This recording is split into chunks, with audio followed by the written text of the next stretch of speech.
새벽빛 묵상 누가복음 8장 1절에서 15절. 누가는 가난한 자, 기도, 성령, 그리고 여인들에게 특별한 관심을 기울입니다. 예수님께서 말씀을 전하시는 여정 가운데 여인들이 자신들의 소유로 예수님과 제자들을 섬겼다고 기록합니다. 예수님께서 오병이어를 매일 만들어 주신 게 아니죠. 여인들이 자발적으로 음식과 살림을 도맡아서 헌신했습니다. 소개되는 여인들의 배경이 극과 극이라는 점이 참 인상적인데요. 여인 중에 7 귀신이 나간 막달라 마리아와 헤롯의 청지기 구사의 아내 요한나 그리고 수산나와 다른 여자들이 있습니다. 귀신 들렸던 막달라 마리아는 부정하고 격리되고 고립되고 가난했을 것입니다. 밑바닥 인생이었겠죠. 반면에 요한나 같은 여인은 관료의 아내로서 상류층이고 호화로운 생활을 했을 겁니다.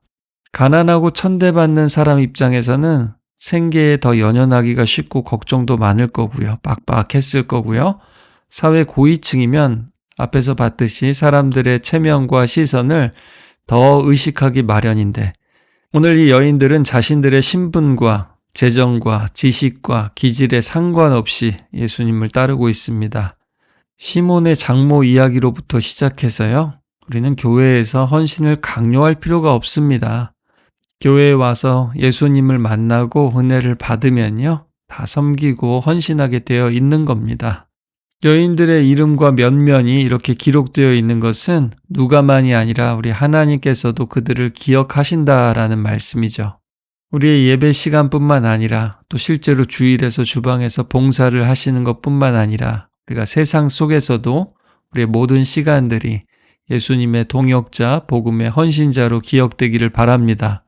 또 우리 교회도 다들 성도들의 배경이 다르고 헌신하는 모양도 다 다를 수 있지만 중요한 것은 어떤 크고 작음이 아니라 우리 모두가 동일한 부지런함으로 우리가 예수님을 사랑하고 헌신하고 있다는 것이겠죠. 우리 서로 격려하며 나아갔으면 좋겠습니다. 오늘 이렇게 헌신하는 여인들의 모습 다음에 비유들이 이어져서 나오고요. 그 다음에 예수님의 가족들이 나오는데 마가복음에 보면 이제 귀신 들렸다는 소문을 듣고 잡으러 왔다 이렇게 되어 있는데요. 그 가족들이 가까이 있지 않은 모습을 묘사하고 있습니다. 이것 자체가 씨 뿌리는 비유가 현실에서 이루어지는 모습을 보여주고 있죠. 예수님은 누구에게나 보여지고 또 말씀은 모든 땅에 떨어지지만 가족이라고 받아들이는 것도 아니고요.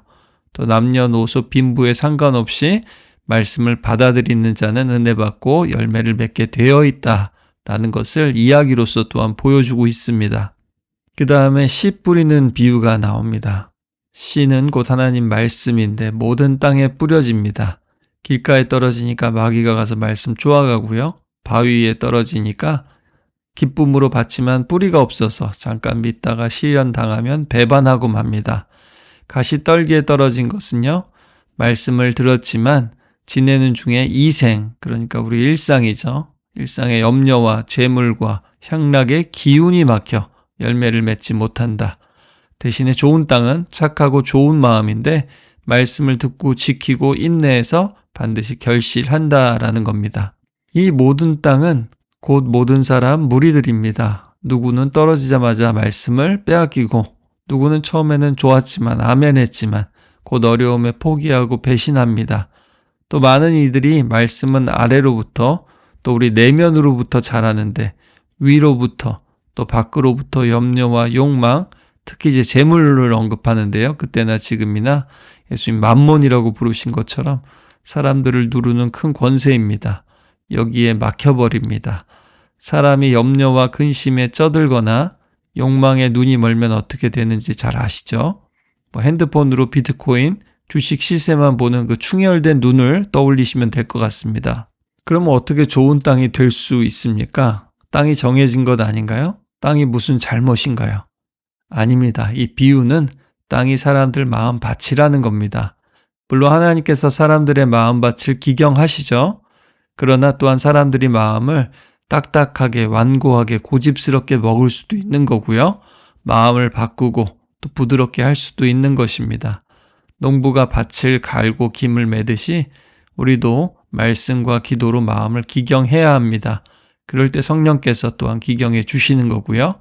바위 같은 마음은 또 성령님의 은혜 받고 은혜의 단비를 받으면 부드러워지고, 또 가시덤불은 하나님께서 직접 또 때로는 이런저런 사건을 통해서 제거해 주십니다. 한번 좋은 땅이 됐다고 끝까지 좋은 땅도 아니고요. 가꾸지 않으면 다시 황폐해지게 되어 있습니다. 따라서 우리는 말씀이 떨어지면 깊이 받아들이고 또 새기고 생각을 깊이 하고 또 빨리 잊어버리고 빼앗기지 않게 기록하고 또 기억할 수 있는 장치나 루틴들을 만들어야 되겠죠. 또 주식은 단타로 재미 보이실지 몰라도 인생은 단타로 절대 되지 않습니다. 장기전입니다. 족장들, 모세, 다윗 말할 것도 없죠. 하나님의 시간은 우리의 시간과 타이밍과 다릅니다. 길게 보고 가야 됩니다. 일희일비하시면 안 됩니다. 그러나 많은 사람들이 잘 믿는 것 같다가 잠깐 믿다가 어려움 오고 시련 당하면 시험에 빠지고 맙니다. 배신하지 않도록 약속을 지키도록 뿌리를 내리도록 해야 됩니다. 사실 흔들릴수록 뿌리도 깊이 내리고요. 폭풍을 견딘 나무는 뿌리 깊은 나무입니다. 또 마를수록 뿌리는 더 깊이 뻗어나가죠. 살려고. 태양이 뜨거울수록 열매는 또 더 잘 익습니다. 맛있어집니다. 정말 그렇지 않습니까? 또 이 세상, 일상, 우리 생활을 하다 보면 하나님의 가치와 공급하심보다는 사람들의 염려, 사람들이 스스로 대책을 강구하는 모습들이 자꾸 보이고 나도 모르게 따라가게 됩니다. 그러면 믿음이 자라고 말씀이 이루어지는 기운이 막힙니다. 여러분, 믿음도 기세입니다. 좋은 땅, 좋은 마음, 좋은 믿음은 말씀의 기운으로 염려와 재물욕, 쾌락의 기운을 이겨버립니다. 그러려면 우리 안에 말씀이 계속 자라야 되겠죠. 말씀은 하나님이 자라게 하십니다. 우리는 그것을 잘 지키는 겁니다. 보존하는 겁니다. 깊이 새기고 지키고 인내하는 겁니다. 성경 공부하면서 씨 뿌리는 비유를 나눴는데 성도님들이 내 마음이 이럴 때도 저럴 때도 있는 것 같습니다 라고 하셨습니다. 많은 분들이요.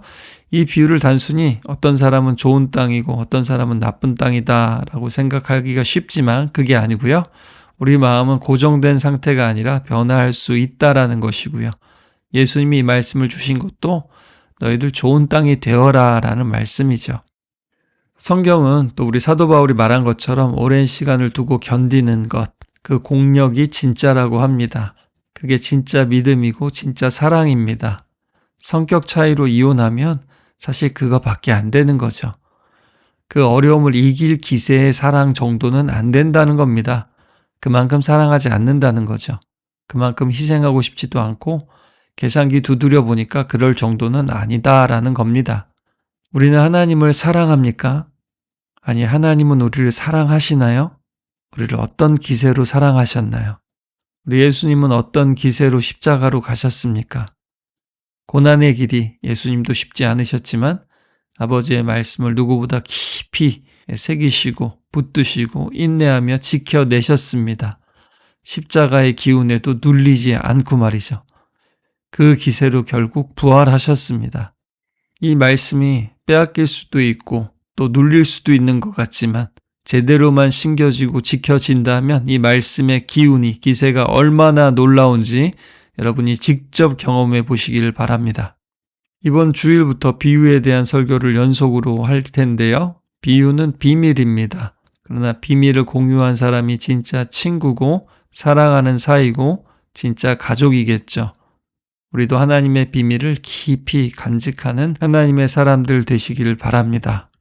시크릿 가든, 비밀의 화원이라는 작품이 있죠. 거기엔 이런 말이 나옵니다. 어떻게 바라보느냐에 따라 온 세상은 다 정원이에요.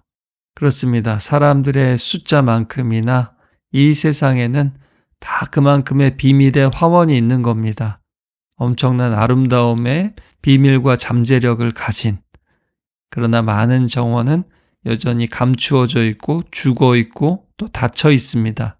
하지만 이 소설에서 그 한 아이로부터 시작돼 이 정원이 살아나면서 아이들도 변화하고 성장하고 또 사람들의 내면도 관계들도 살아나는 것처럼 여러분의 마음의 정원도 다시 살아나고 계속 아름답게 자라가시기를 축복합니다. 맘마와 기도회가 끝나고 같이 차 타고 오면서요. 이제 봄이 오는 건가요? 라고 청년들하고 얘기를 했는데요. 청년들이 아직 아닌데요. 4월은 돼야 되는데요. 라고 얘기를 했습니다. 우리 영국에서 봄을 기다리면서 인내를 배웠으면 좋겠습니다. 꽃을 피우고 열매를 맺기까지.